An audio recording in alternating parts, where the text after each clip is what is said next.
It's time for Elgato to be taken down a peg. Stop thinking they're the coolest kids on the block and start watching their back, because FIFINE just launched their own Stream Deck and it's actually half the price.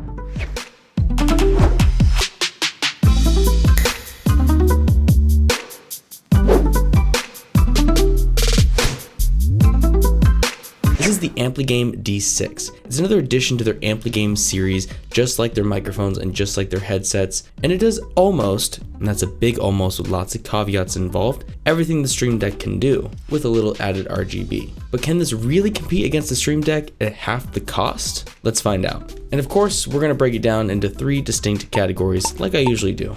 In comparison to the Stream Deck, the FIFINE Stream Deck has a few extra features, like this RGB across the edge here, rubber to keep it from sliding all around your desk, and a very nice and bright LCD screen, which granted the Elgato Stream Deck does as well. One of the downsides I've noticed is the buttons are a little bit strange. They kind of press in this 2-stage feel. One light press will do the job, but they have a secondary press that can press all the way down. It doesn't add any extra features, it's just the weird kind of tactile feel that I've noticed. And I haven't actually used an Elgato, so maybe those buttons are nothing different. Now it does have a few downsides that are just a little bit strange. For one, it leans a little bit further back than I'd like, which isn't a big deal, but occasionally I find myself having to lean forward to glance at what button I'm gonna press, and having to get pictures with my camera is actually kind of a struggle to get the right angle to show all the icons on the screen. Otherwise, the screen is bright and clear, it has a very good resolution for what you're getting, a nice plastic finish around the outside that's a matte feel that, of course, FIFINE does a really good job with their materials and their build quality. Now, I wonder when they'll make this in white. Probably immediately after I make this review. So while it does have a decently comparison look and feel with the added RGB, it does have all the same kind of functionality the Stream Deck can do. Macros, integrations, multiple functions, the ability to hit one button and do a bunch of things at the same time. But does that make it actually worth having over the Stream Deck for half the cost? Well, it does have a lot of built-in options like OBS, native windows, and a macro ability. The storefront is a little bit lacking here. It's a little light on the content, and what's available in there is a hit or miss as to what actually might work. Let's just go through examples and do a little live demo here to see what kind of functionality you can use for this. So first of all, you can have multiple scenes. You can add a different scene and you can have these different scenes be different functions and different buttons. You can have them go to websites, go to do hotkeys, a mouse event, clicking on a certain part of the screen, opening certain applications, typing in text for you, typing in your password for your PC, and the list kind of goes on. But these different scenes allow you to put a button that puts a scene shift here, and it will tell you to go to which scene you want. So by pressing the button on here, I now go to the other scene. Of course, I'd add another button to go back, but that's essentially what you're trying to do. You can add multiple in here. You can create folders. So as you go into these folders, it will add you into different sections and basically kind of like scenes. You can also import scenes, which is really cool. So if there's something someone else creates, you can share that with someone. Some other interesting things you can add in here. So the plugins we talked about and we showed you what's available in here, but you can also add in icons. And these icons are created by people in the community, but you can also create your own set if you wanted to. But I've used quite a bit of these. They are really good looking and very well done and look just fantastic on this overall. When you're adding an icon, any one of these can have their own custom icon. All you have to do is right click your icon here, open your icon library and pick from the various available options, which will change to it and correspond it on the actual dock itself. And on top of that, you can add a title. You can have it say whatever you want to say, and it will update it on there as well. You can also hide the title if you want to. You can change the font, you can change the color if you really want to, and the list kind of goes on of what's available. It's really sweet. It's honestly super good. I don't know if you can change the alignment, but you can. Yep, you can change the alignment as well.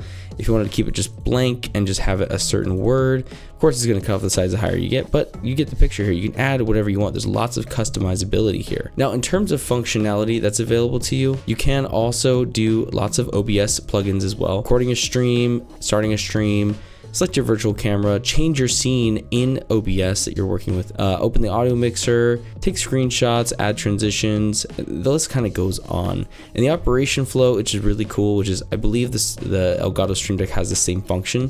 When you press this button, it's going to do any one of these all at once. Normally the times I did this with one, and you will have to add a delay, but basically have it do a hotkey, open a certain app, do a certain function, clicking in something, adding text multiple times over and over. The list goes on of how big this can get, but anyway, anything that you put in here is going to basically create that flow. And again, I added a lot of tools in here to see if what would work.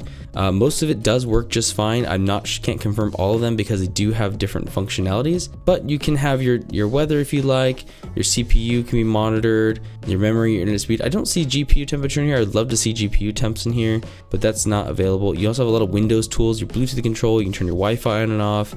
You can have your keyboard LEDs turn on and off. I'm not sure how this would actually work, but I'd love to see that, how that can. I haven't been able to test all of these, but a lot of them do work and work just fine. And these are small, very small things to change. Again, Elgato has a much bigger integration storefront, and I think FIFINE's just getting their start, and I'm still waiting for information, which I'll put a comment down below as to what exactly their plans are for this, because this could be a huge storefront. This could be a huge resource if a lot of people do hop onto this bandwagon.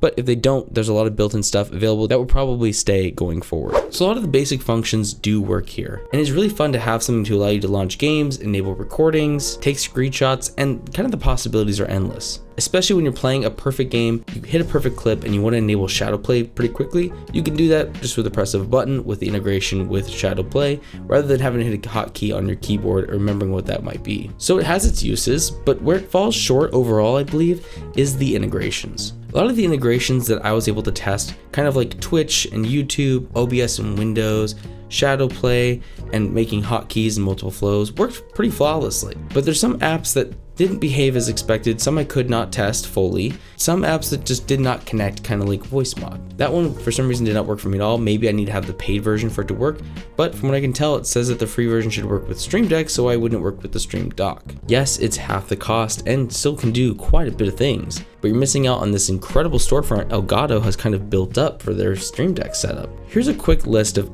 all the integrations that FIFINE has available. Now, here's a list of all the integrations that Elgato has to offer. That is a lot, and I'm worried the FIFINE ones aren't going to work as probably as the Elgato Stream Deck ones, but I know that they can catch up, and I think that they should really pour a lot of resources into if they don't expand upon this product. I absolutely love what I'm going to be able to do with this, but with the Stream Deck, you are getting a bigger integration pool where you can control lights in your home, you can set up different scenes in your room with Philips Hue. There's so much available in that ecosystem, but the FIFINE's still just starting and catching up. However, this is actually a pretty handy tool to have in your disposal, because there might be times where you use hotkeys, you can enter your password with this, you can open websites, you can have everything launched for you the moment you're turning your computer on.